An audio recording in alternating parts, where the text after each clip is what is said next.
जब भी हम लफ्ज़ असेंबली सुनते हैं तो या तो हमें स्कूल की असेंबली नज़र आती है या लोगों से भरी हुई एक पार्लियामेंट नज़र आती है, लेकिन लफ्ज़ लेजिस्लेचर सुन के हमारे दिमाग में कोई तस्वीर नहीं आती। तो आज हम बात करेंगे लेजिस्लेचर के बारे में, जो कि गवर्नमेंट का सबसे इंपॉर्टेंट ऑर्गन है, जिसे डेमोक्रेसी का हुस्न भी कहा जाता है। तो आज के पॉलिटिकल साइंस के एपिसोड में हम बात करेंगे कि लेजिस्लेचर क्या होता है, लेजिस्लेचर की कितनी किस्में हैं, लेजिस्लेचर के फंक्शंस क्या होते हैं और दुनिया का सबसे बड़ा लेजिस्लेचर कौन सा है। तो let's break the ice with political science.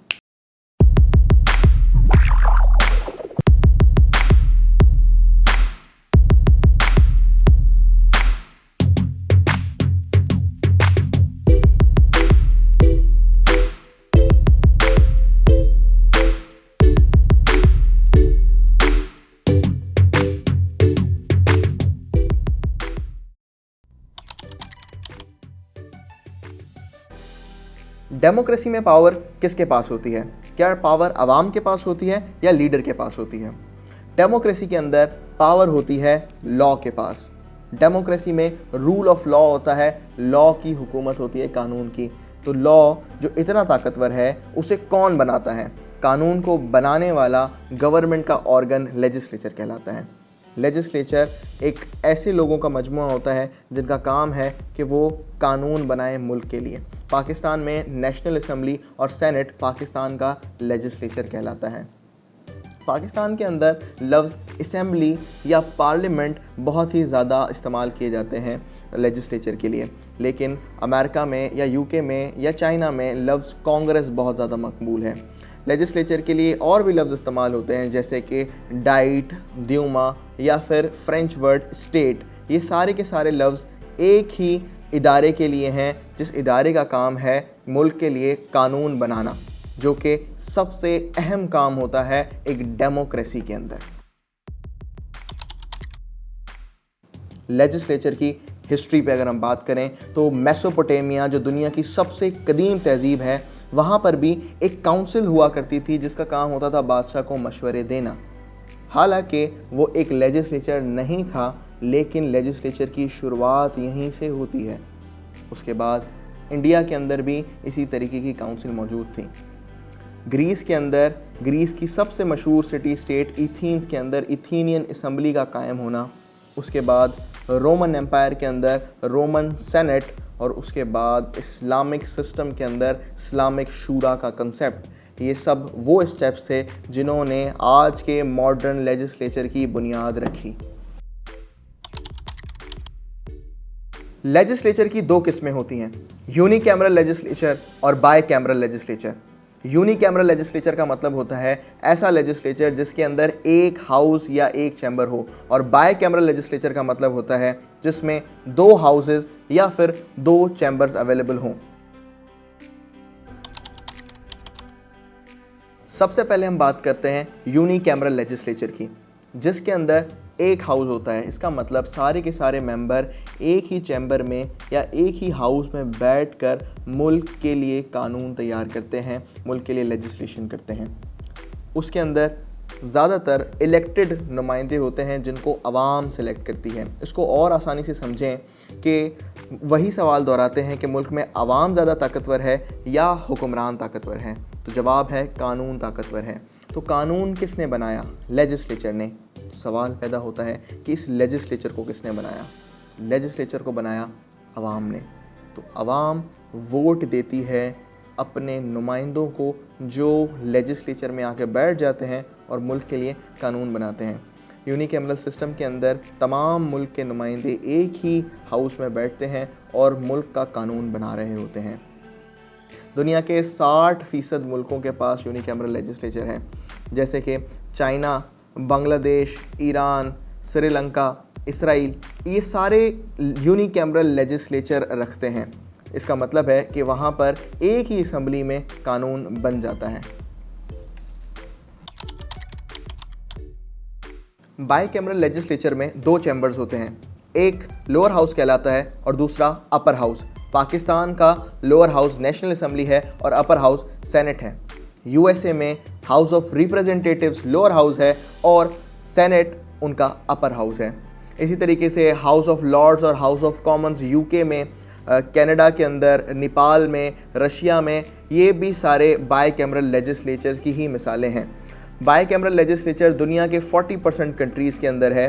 तो सवाल ये है कि आखिर दुनिया को बाई कैमरल लेजिस्लेचर की ज़रूरत क्यों पड़ी। यूनी कैमरल लेजिस्लेचर का सबसे बड़ा मसला ये है कि ये मेजॉरिटी की नुमाइंदगी करता है। अब पाकिस्तान जैसे मुल्क जहाँ पर अलग अलग ज़बानें, अलग अलग नस्ल के लोग रहते हैं, तो वहाँ पर ऐसा सिस्टम, यूनिकैमरल सिस्टम लाना बहुत मुश्किल है। जैसे कि आप मिसाल लें, पाकिस्तान के अंदर 1973 से पहले सिर्फ़ और सिर्फ नेशनल असम्बली होती थी और पाकिस्तान में भी यूनिकैमरल सिस्टम था 1973 के कॉन्स्टिट्यूशन से पहले। तो पाकिस्तान में जो सबसे बड़ा सूबा था पाकिस्तान का बंगाल, तो वहाँ की नुमाइंदगी सबसे ज़्यादा थी। तो बंगाल के MNAs जो हैं वो बड़ी ही आसानी से कोई भी कानून पास करवा सकते थे। तो इसकी वजह से पूरा पाकिस्तान एक तरफ और बंगाल का सूबा एक तरफ, तो इसकी वजह से पाकिस्तान के बहुत सारे जो सूबे थे उनको उनके हिसाब से कानून नहीं मिलते थे। तो इस वजह से एक ऐसे चैम्बर की ज़रूरत पड़ी जिसमें हर सूबे की बराबर नुमाइंदगी हो, और पाकिस्तान ने सेनेट को मुतारफ़ कराया। USA में भी इसी तरीके से 50 उनकी स्टेट्स हैं और हर स्टेट की आबादी कम ज़्यादा है और उनमें कुछ ना कुछ डिफरेंसेस हैं। तो उनकी सेनेट जो है वो हर स्टेट को बराबर सीटें देती है। तो बाई कैमरल लेजिस्लेचर जो है वो हर फेडरेटिंग यूनिट को इक्वालिटी देने के लिए और उनकी इक्वल रिप्रेजेंटेशन के लिए क्रिएट किया गया। दुनिया के अंदर अगर हम 193 स्टेट्स गिने तो इसमें से 113 यूनिकैमरल लेजिस्लेचर रखते हैं और इसमें 79 बाई कैमरल लेजिस्लेचर रखते हैं।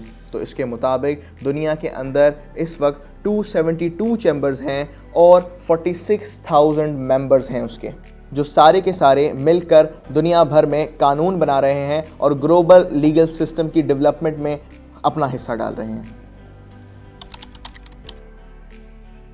अब हम बात करेंगे फंक्शंस ऑफ लेजिस्लेचर की। लेजिस्लेचर करता क्या है? लेजिस्लेचर का सबसे अहम काम है लेजिस्लेशन, यानी कानून साजी, कानून बनाना। दुनिया का कोई सा भी लेजिस्लेचर हो, उसके लिए सबसे अहम काम है कि वो मुल्क के लिए कानून बना कर दे। पाकिस्तान में नेशनल असम्बली और सेनेट दोनों मिलकर पाकिस्तान के कानून बनाती हैं। पाकिस्तान में कानून बनने का तरीका यह है कि कोई भी बिल नेशनल असम्बली या सेनेट में पेश किया जाएगा और उसको कम से कम 50% वोट उस चैम्बर के, उस हाउस के लेने पड़ेंगे। जैसे कि पाकिस्तान की नेशनल असम्बली में 342 मेंबर्स हैं, तो उसमें 50% वोट्स अगर वो बिल ले लेता है तो वो नेशनल असम्बली से पास समझा जाएगा।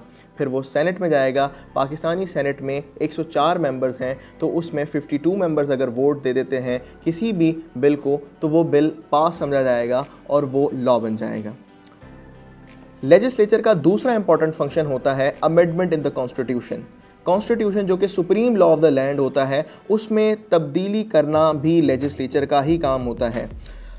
कॉन्स्टिट्यूशन में तब्दीली करने के लिए 2/3 मेजॉरिटी चाहिए होती है पाकिस्तान के अंदर। पाकिस्तान में अगर कोई भी कॉन्स्टिट्यूशनल अमेंडमेंट होती है तो वो पेश की जाएगी नेशनल असम्बली में, और नेशनल असम्बली के 2/3 मेंबर्स, इसका मतलब है 67% मेंबर्स ऑफ नेशनल असम्बली अगर उसको वोट देते हैं तो वो अमेंडमेंट का बिल नेशनल असम्बली से पास समझा जाएगा और फिर वो सेनेट चला जाएगा और फिर सेनेट से भी उसे 2/3 मेजॉरिटी लेनी पड़ेगी, तब वो अमेंडमेंट जो है वो कॉन्स्टिट्यूशन में ऐड हो जाएगी। लेजिस्लेचर के कुछ फाइनेंशियल फंक्शंस भी होते हैं। लेजिस्लेचर के जो मेंबर्स हैं वो कस्टोडियन होते हैं आवाम के इंटरेस्ट के भी और पब्लिक मनी के भी। आवाम वोट देती है कि वो उनके पैसे की भी हिफाजत करेंगे और उनके इंटरेस्ट की भी हिफाजत करेंगे। गवर्नमेंट के पास जो भी पैसा होता है असल में उस पैसे के मालिक होते हैं मेंबर ऑफ लेजिस्लेचर। अगर पाकिस्तान में आप समझें तो पाकिस्तान में जो MNAs हैं या सेनेटर हैं वो पाकिस्तान के पैसे के मुहाफ़िज़ हैं। जो भी पैसा आवाम बतौर टैक्स गवर्नमेंट को देती है वो उनके कंट्रोल में है। तो जब भी कोई मुल्क का एग्जीक्यूटिव बजट पेश करता है तो वो बजट लाया जाता है मुल्क की नेशनल असम्बली और सेनेट में, ताकि मुल्क के जो नुमाइंदे हैं नेशनल असम्बली के मेंबर्स और सेनेटर्स वो उस बजट को देखें, उसका जायज़ा लें और अगर वो आवाम के बेस्ट इंटरेस्ट में है तो उसको पास करें। ये फंक्शन भी बहुत अहम है और इसको भी लेजिस्लेचर ही परफॉर्म करता है। इसके अलावा भी लेजिस्लेचर के बहुत सारे फंक्शंस हैं, जैसे कि यूके में हाउस ऑफ लॉर्ड जो है वो हाई कोर्ट का काम भी करती है। इसके अलावा यूएसए के अंदर लेजिस्लेचर जो है इम्पीचमेंट का फंक्शन भी करता है।